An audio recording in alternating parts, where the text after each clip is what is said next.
In today's session, we are going to learn about Mirth Connect group task. It is very helpful when we are doing support and maintaining numerous number of channels. Let's see how we can see this particular group task. If I go to Mirth Connect, you can see there is no option known as group task and many of them avoid it. Even I avoided it for like several years.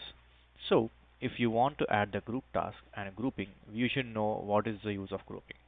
For example, here there are like numerous amount of channels which I created, and it's sometimes very difficult for me to search and segregate. For example, I have created multiple channels for test, dev, and production, but nothing is segregated. We can segregate on the name of the channel, but there's a lot of other better options which we can do it. So I'll just go ahead, and at the bottom right corner of your Mirth Connect, there are two options. So over here, this is nothing but the grouping options. You can see the group tag is popping out. I'll click on it. So by default, the Mirth Connect group name is default group. Whatever you create, all the channels will come into this. If I minimize this, you can see there is nothing over here. And the moment you click over here, you can see the option known as group task. What I'll do, I'll create a new group. I'll right click, and here there is an option of creating a new channel, but over here in the group task, there's an option of creating a new group. I'll create a new group and I'll name it as production. Okay, and I'll click OK. So the group production has been created. I'll click over here and I'll right click and I'll create a new channel. Remember, I'm just pointing over to this production, right clicking and creating a new channel. I'll click yes and I'll name it as ABCD. For the time being, I'm naming it as ABCD EFG. Okay, and I'll save this and I'll deploy this. You can see in the production there is a channel known as ABCDEFG. So in this way, I can create multiple groups. For example, I'll go to my channels and I'll create another new group and I'll add as testing. Okay, and I'll click OK. Again, I'll right click on this and I'll create a new channel 1 2 3 4 5. Okay, 1 2 3 4. I'll save it and I'll deploy it. So in this way, the numerous amount of test production and other channels can be segregated, and the main use of this is like not just segregating in the channels place. Even you can segregate over here in the dashboard. So while you are doing any support or testing, and if you want to start or restart multiple channels at a time, you can do it over here. You can click over here and you can start all the channels together, pause all the channels together, and stop them at a time. For example, I'll click here and I want to stop my default group, all the channels. I'll click on stop. Everything has been stopped. So in this way, when even you are doing some downtime things and other things, you can create a downtime group and start and stop it as per the requirement. You don't need to go to each and every channel and start and stop it. So this is the best way of using the groups for the support purpose, and there are many other ways you can use it again. So I'll show you some other tricks over here.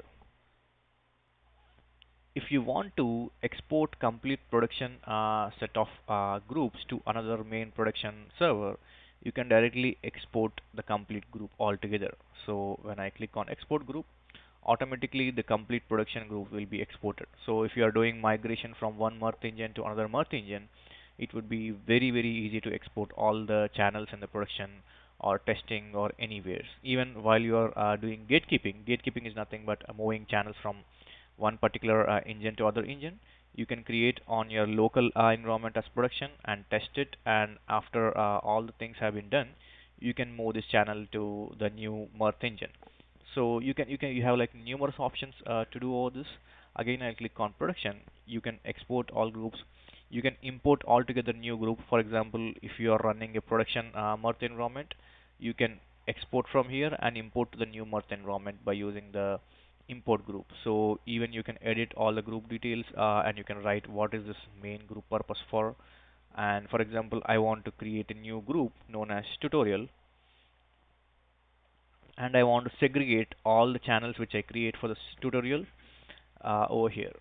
And the good option over here is like, for example, I created for example API guest post, this channel for the tutorial purpose, but this got automatically saved into default group because initially I haven't created any groups. I want to move it to tutorials. I'll click on this API get post, go to group task and click on assign to groups. So I can move it to tutorials. So I'll move this to tutorials and I'll just click OK. Automatically this has been moved to tutorials.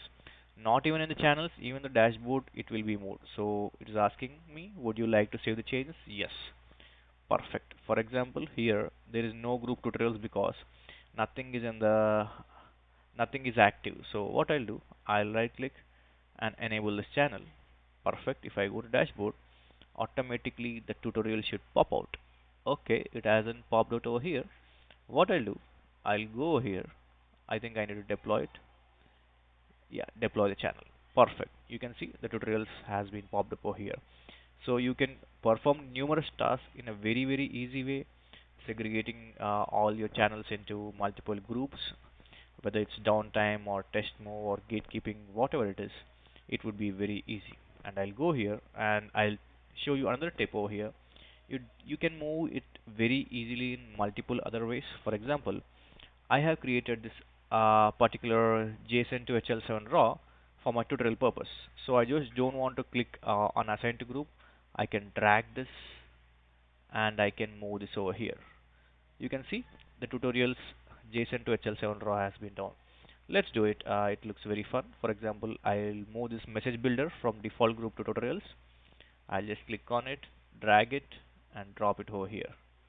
Okay, I'll do once again. Yep. When the plus symbols arrives, just release your mouse button. Automatically, it comes over here. So it is very simple to create groups and play with it.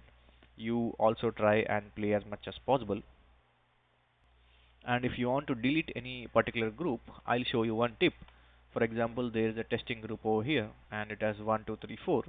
What I'll do, there's an option known as delete group over here, and even you can press your delete button in your keyboard.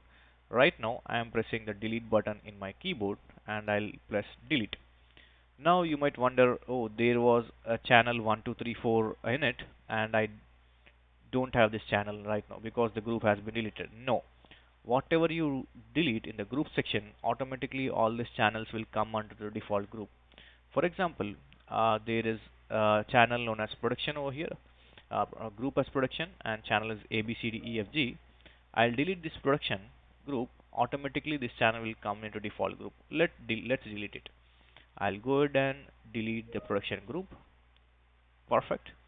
Now let's search where is ABCDEFG. ABCDEFG, and let's find it. Automatically it has been comes under default group. So even when you delete something by mistake, there is no scope of losing your channels while you are deleting the groups. Automatically everything will come over here. Again, I'll delete the tutorials and let's see whether API get post all this comes into default group. I'm deleting this delete group. Perfect. And I'll search API get, and you should, okay, API get post, and I got it over here. So that's how it's very easy to create groups, delete group, assign it, export it, and save. So whatever things you have done, you have an option over here to save group changes. Perfect. So if we go to dashboard, there are no groups anymore because I have saved it. So this is the easy way to create groups, and I always suggest you to practice creating groups from the initial stage of your tutorials. So it will be very easy rather than messing up my screen like this. Now I am starting creating my own groups. Thank you.